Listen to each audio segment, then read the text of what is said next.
This is Scorpion again, and we're back for episode 6 of a video a day. I hope you all are having a good Thursday, as we're about to near the weekend, so I will be able to have like a lot more leeway when it comes to recording my videos and adding more to the video a day series. Anyway, let us begin with Chapter 6. Chapter 6 also introduces, I think, 3 new characters. 3 new characters in like, maybe 4 or 5 new characters, if you count the guardsmen, in the novel. So, enjoy. Oh yeah, in case you're wondering, yeah, I added Zerum Solace. Because why not? I mean, Zerum is one of the pressure depths, and she in the lore is responsible for creating Sebastian Solace into the fish guy we know of today. Yeah, and also canonically, she is his wife. Yeah, and then there's Mr. Shade. There are 2 guardsmen. And then you see Roscoe Anton for the first time. So we're about to dive deep into this. This is one of the longest chapters in the novel so far. And I hope you like this. Let us begin. Chapter 6. What is she like now, Emily Shade? Well, I will just spare you the suffering and say that she has more existential dread in her life than is needed. She's honestly one of the people that I see sitting on the edge of the docks sadly and making me say, that poor thing. Who stuck to her for happiness anyway? Zerum Solace, Emilia Shade, Beyond the Black Site. In case you're wondering, that is like Zerum's biography of Emily. Yeah. It's not that Urban Shade is forcing her to do this, she's just doing this out of pure will. And also because she thought it would be cool. People need to know. People need to know about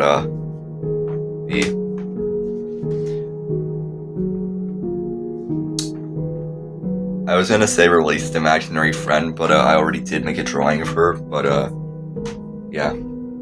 Yeah. Here we go. After reaching the recycled metallic breath at the ground level, I immediately started walking in the direction of the archives. She's definitely in there, I muttered to myself, or else would she write my biography? After some searching and the help of a directory later, I would find the archival sector of the administration and the headquarters. From there, I found Zerum's records office. Slipping through the door quietly as not to disturb her, I stepped closer, seeing her working on my biography as usual. Strange enough, she always thought of me as an object of study, a specimen, if you will. I understand that she was just being nice, but hearing those words is enough to take me to a dark place, yet darker. Then I decided to start talking. Hey. Insert imaginary friend quote here. Twisting one of her bunny-like ears to face me, an obvious indication that she heard me, Zerum turned her head to face me and said, "Oh, hi Amelia." "Hi Amelia. How's life?" "I'm actually doing good, thank you," I spoke calmly.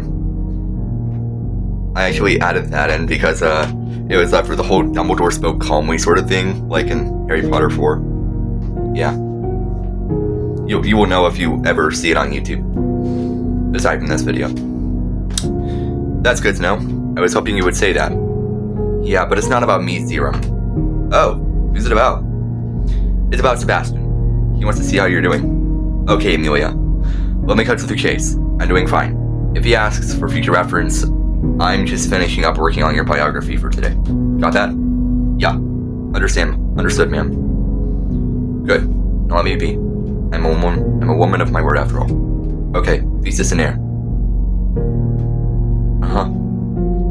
Then she turned her chair to face the monitor and continued typing. That's when I made my leave.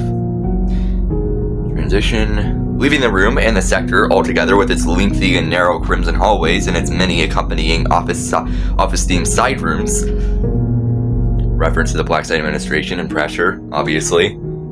I started my way towards the eastern stairway. Making headway through the stairway, towards the outlook, I slowed my pace once I was 5 feet away from Sebastian. He was still standing there at the edge, but this time cleaning his shotgun skullbreaker. I'm gonna put a picture here. I'm gonna put a picture like somewhere over here. If you were to see my finger, then it's actually like just on the right side of the border of the novel. Yeah. After cleaning Skullbreaker, he watched for any birds. After 2 minutes of doing so, he found some falcons flying overhead. As soon as he saw them, he pointed all 3 of Skullbreaker's sawed-off barrels at a random one and pulled the trigger. The initial gunfire sounded like 3 artillery cannons fighting and firing in one deafening simultaneous noise. He managed to get only 1 bird, though. "Seems like you're gonna be sleeping with the fishes," he shouted loud enough for everyone to hear for miles as he shoved Skullbreaker back into his holster. What he didn't know was that he also made everyone's ears ring for miles, mine included. Hearing my footsteps, his ear fins perked up and his head twitched, eventually turning it in my direction. "Hey, Emmy," Sebastian spoke, with a satisfied smile on his face, satisfied at the fact that he shot a bird whilst in midair. The both of us noted, seeing that the frigid air was stained with the scent of buckshot and gunpowder. "Did you find Zerum?" I replied with a yes. "Well, that's good to hear. Did you talk to her?" "I did, obviously," I replied annoyed. "Why wouldn't I?" "I was just wondering," he muttered. "What did she say?" "Who?"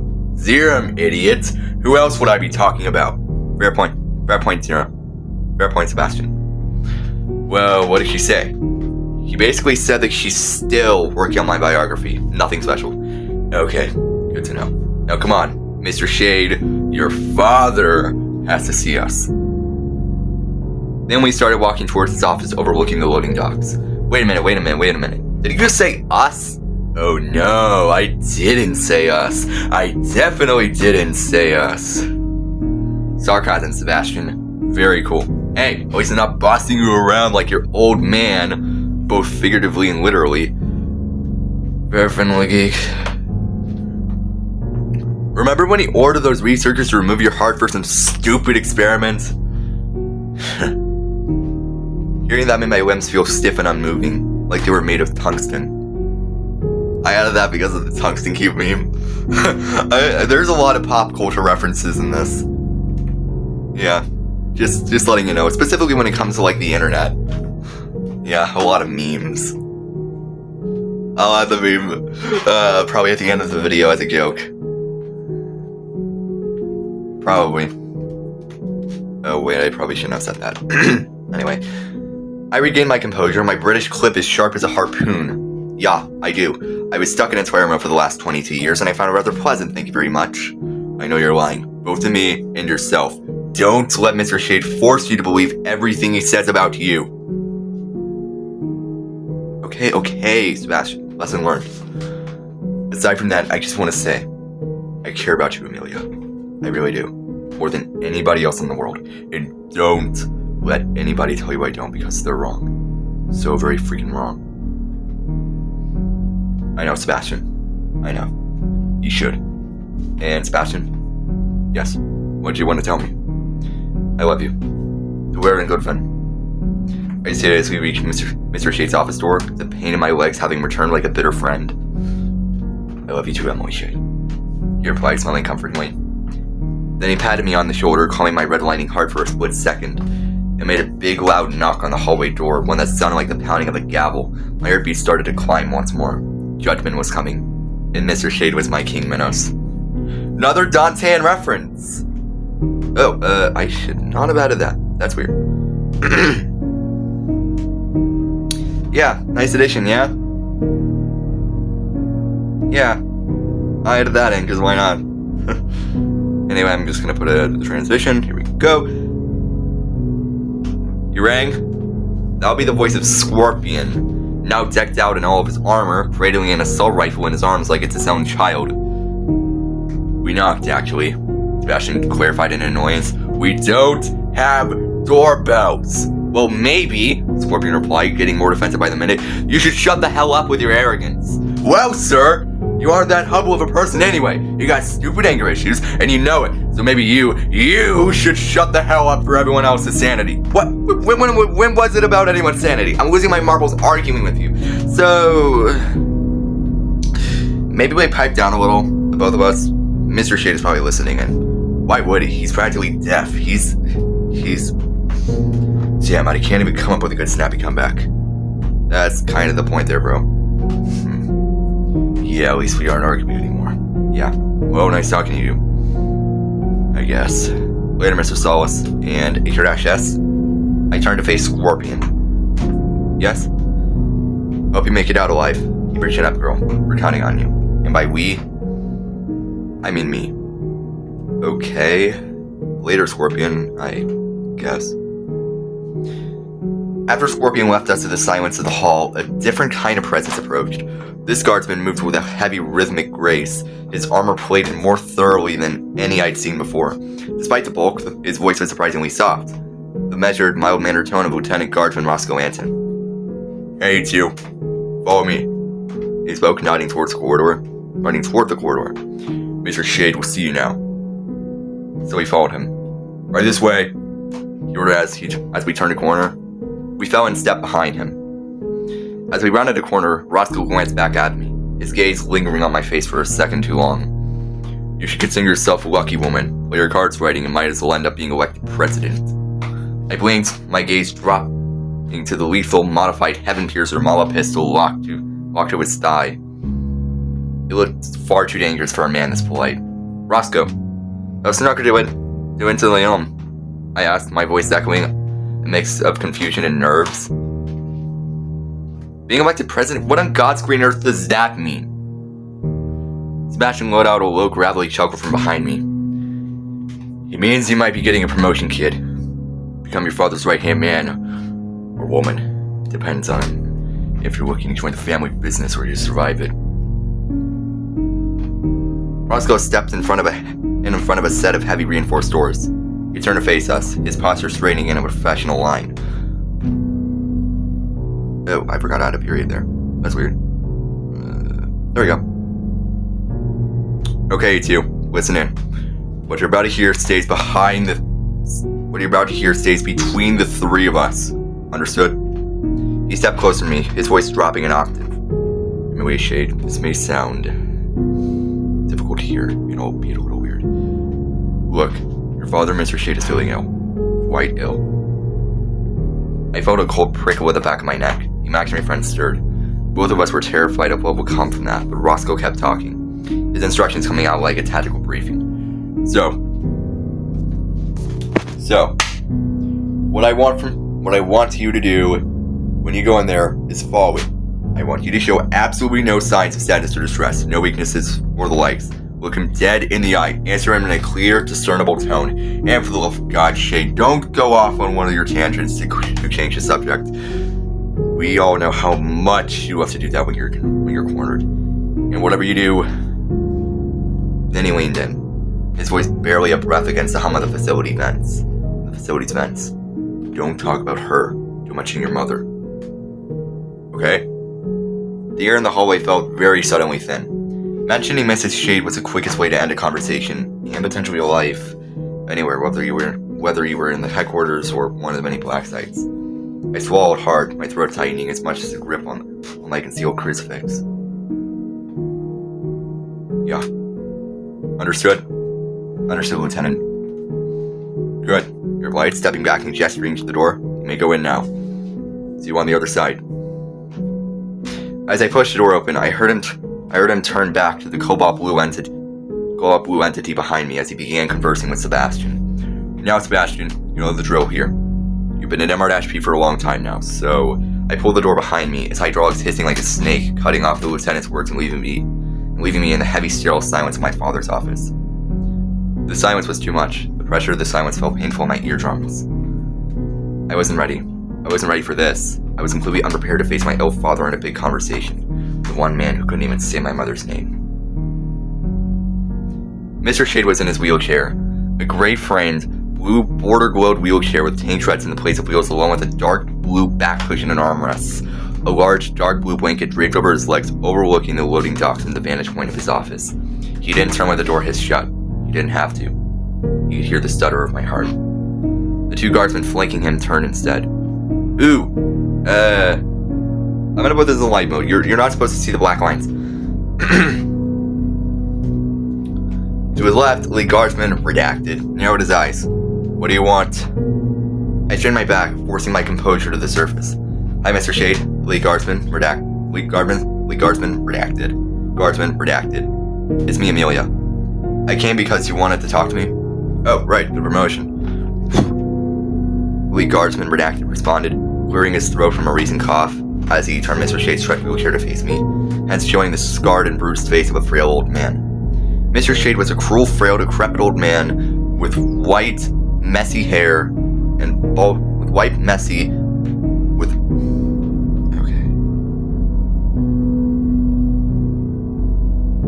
Forget what I said about, like, no more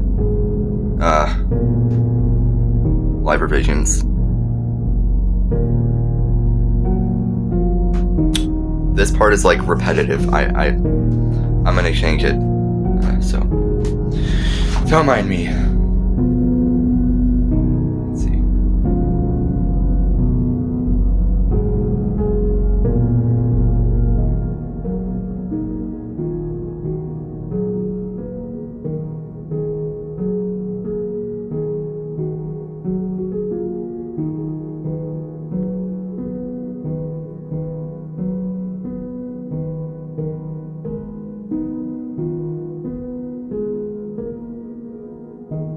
I don't want redundancy in this, so I'm having to, like, revise it a little bit.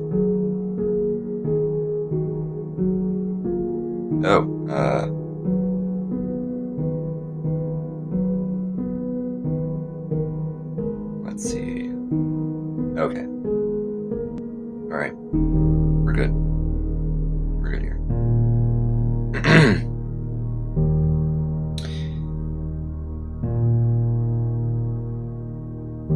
Mr. Shade was a cruel, decrepit man with white, messy, and balding hair, wearing a dark gray suit coat over a red dress shirt and tie, darker gray trousers, and dress shoes. The upper right side of his suit was adorned with a white logo on a silver pentagram-shaped pin on the chest pocket. His body was well beyond aware of 120 years. He didn't acknowledge me most of the time. He only cared about his stupid profit-first agenda. He was going to talk to you about that, wasn't he? Redacted replied. Yes, sir. I clarified. He was. Please don't call me that girl. Mr. Shade's voice crackled through Nabby, the synthetic tone and voice of my mother making his annoyance feel like the ghost of my mother reached out of the machine to slap me. Nah, Shade for bear. I could have just shut you up while you were in those toy remotes and called it a day. He interrupted, his unblinking gaze milky but sharp as a needle. But I didn't. Why is that, Amelia? I've heard this rebuttal too many times to count now.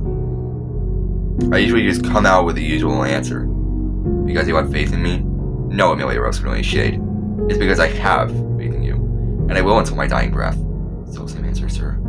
I muttered under my breath, my clashing dialects clipping the words short. You may be old, but you can still hear whispers, woman. Redacted snapped. You had one of those toy remotes, you know. Could hear whispers in his sleep. Feeling a flash of defiance, I added, well, for the record, besides me, nobody will miss you once you're gone. A ghost of a smirk touched Mr. Shade's withered lips. Sounds about right.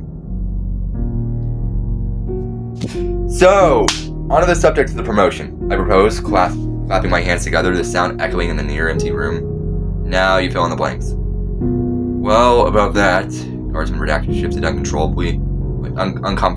I read it wrong. Putting Mr. Shade's reading glasses on the bridge of his ancient nose. He'd like to offer you a proposition. My heart skips like a broken Carl Fisher record. Yeah, reference to Carl Fisher. Yeah. You'll probably know why when we get into part 2. But in case you want to actually, like, learn a little bit of something, then I'll give you it.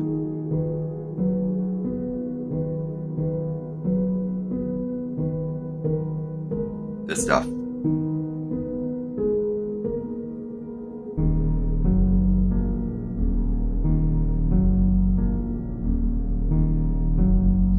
And I think Ain't All Good Off the Rain was actually like made in the 30s. Yeah. Alright, anyway. The only thing that I could get out of my mouth was, oh. The silence that followed was suffocating. All Mr. Shade and guardsmen just stared, their faces distorted like melted plastic, watching me like a jarred specimen. They looked like they were waiting for a response. It felt like all the air was sucked out of the room. That's when the walls of my mind started to crack, and I started to freak the hell out. A proposition? My British nerves shattered into a full-blown mental breakdown. Are you crazy? I came in here expecting a promotion, but instead you're offering me a bloody proposition? What in the godforsaken world are you thinking? Amelia? The guardsman redacted, his voice booms, a roar of militarized outrage. Shut your damn mouth! Everyone can hear you in the loading docks! Be quiet! The static that was previously engulfing my vision faded away almost instantaneously, being replaced by a flood of cold shame. Oh boy, this is gonna be a lot. Jigger sucked up them, air shade. Jigger sucked up that. I choked out as I burst into a sob, tears flooding my vision. There's soda shade. Jigger sucked. Up that. Jigger up me. Give her a soda. I really don't know how to do this. I really don't know. I really don't know. It's okay, Amelia. Mr. Shade whispered, not for the AI, but in a raspy human breath, consoling me as I sobbed like crazy, my tears falling on his right arm. Really, person. Very sorry for it. Monster man. You're just stressed. You're going to be alright. But don't worry. You won't be demoted. Thank you. I whispered, forcing myself to breathe slowly. Can I give you a hug? Yes, thank you. Then, despite the fragility of his legs, he pulled me in for a big hug. Not to state the obvious, but it helped me, comforting me. With a clashing feeling of the burning heat in my drugged body and his frigid, frail body felt like I was embracing a husk that smelled of dust and expensive leather and alcohol. Now, Guardsman redacted proposed, clearing his throat to break away from that strange episode. About that proposition. Please, no, I don't like propositions. I interrupted, worried about what he meant by proposition. Remember the last one? Oh, yeah. The barnacles and the submarines, I remember that one. Guardsman redacted. Remarked. I'd rather be a contestant than Hamachi Gongle than clean the bottoms of the subs. What about the promotion? I was itching to get this conversation finished. Oh, about that. I don't like the sound of that. You're not getting promoted, despite what you heard. Here's why.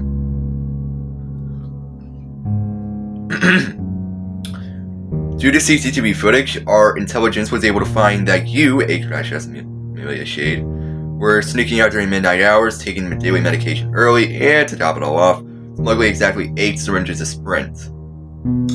That was from the Hazardous and Ethics Subdivision, to me personally. Mr. Shade spoke through Navi, but I will be letting you off the hook for this slip-up. Your only punishment will be this. You will have your pay docked and suspended $10,000 for the course of 2 weeks. You know how much you get paid, correct? Yes. $3,000 every 5 days. My own words hit me like an aircraft carrier.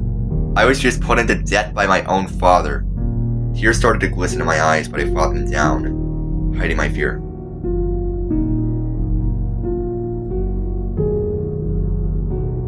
Good.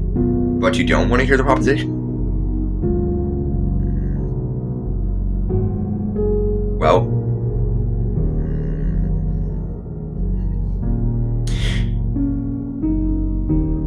Earth to Amelia Shade. Oh, yeah, fine. Let's get this over with.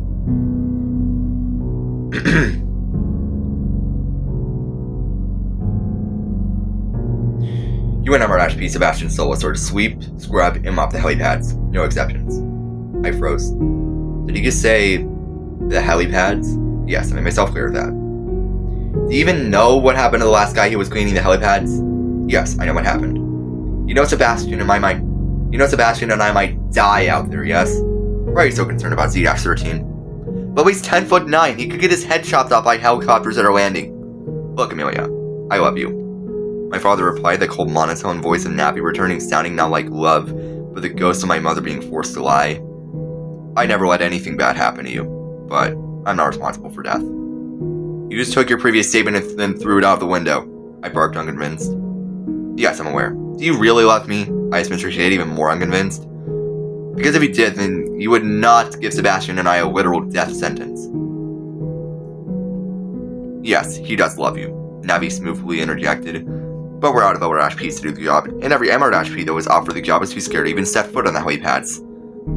I believe that puts you two in that situation. Wow, geez, thanks Navi. That's very loving to give Mr. Shade's only daughter that very gruesome job. Well, if you think it's such a gruesome job, prove it to him. Prove to him that it's so terrible. Every 10 minutes, he'll check in on you two to see if you are still alive and have your head still attached to your shoulders. Then we'll see who's right. Winner makes the loser have their payment docked another $2,500. Do we have a deal? Guardsman Redacted picked up Mr. Shade's arm and extended his withered hand towards me, like a puppet master to shake mine. I looked at the frail hand, then at the husk of a man in a wheelchair. The imaginary friend was screaming in my head, telling me not to accept the deal, but then at the moment, I felt a different fire light up in my chest. Determination. Determination to win. Determination to show this old man is ready to fill his role. In a courtly gesture, and fire in my eyes, I replied, "Unfortunately, accept threat." Then we shook hands. It's on, Navi. It is so on. That is chapter 6. Yeah. That's all of it. And within the span of almost 30 minutes. I think that's some good timing. Anyway.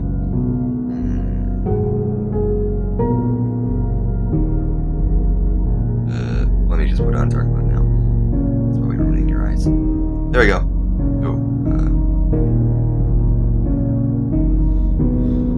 Thank you for watching.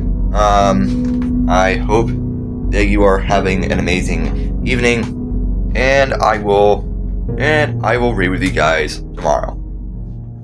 See ya! Yeah, that's enough!